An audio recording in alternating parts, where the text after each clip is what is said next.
Health knowledge আপনাকে স্বাগতম। আশা করি ভালো আছেন, সুস্থ আছেন। আজকে আমাদের আলোচনার বিষয় শীতে পা ফাটলে কি করবেন। আসুন জেনে নেওয়া যাক। ঢাকার বাইরে এখন বেশ শীত, আর রাজধানীতে এখনো তেমন ভাবে না পড়লেও আর কয়েকদিন পর শীত জাঁকিয়ে বসবে। এর সময় অনেকের পা ফাটে। এই পা ফাটা নিয়ে অনেকে নানা সমস্যার মুখোমুখি হন। তাদের উদ্দেশ্যে আমাদের কিছু পরামর্শ। পা নিয়মিত পরিষ্কার করুন। পা ধোয়ার সময় গরম পানি ব্যবহার করুন। খালি পায়ে বাইরে যাবেন না। নরম জুতা বা স্যান্ডেল ব্যবহার করুন। রাতে পায়ে মোজা পরে শোবেন যাতে পায়ে ঠান্ডা না লাগে।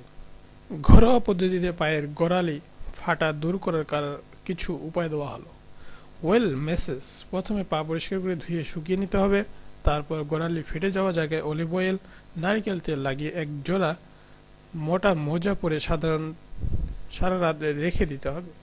সকালবেলা কুসুম গরম পানি দিয়ে পা ধুয়ে নিলেই গোড়ালির ফাটল কমে যাবে। গোসলের পর এই মেসেজ অনেক কার্যকরী। ভেসলিন ও লেবুর রসের প্যাক: গোড়ালি পরিষ্কার করে ধুয়ে শুকিয়ে নিয়ে হালকা গরম পানিতে 15 মিনিট পা ভিজিয়ে রেখে ধুয়ে ফেলতে হবে। তারপর 1 টেবিল চামচ ভেসলিন ও 1 টেবিল চামচ লেবুর রস একসঙ্গে মিশিয়ে নিয়ে এই মিশ্রণ শুকনো পা ও গোড়ালির ফেটে যাওয়া স্থানে ত্বক শুষে না নেওয়া পর্যন্ত ঘষতে হবে।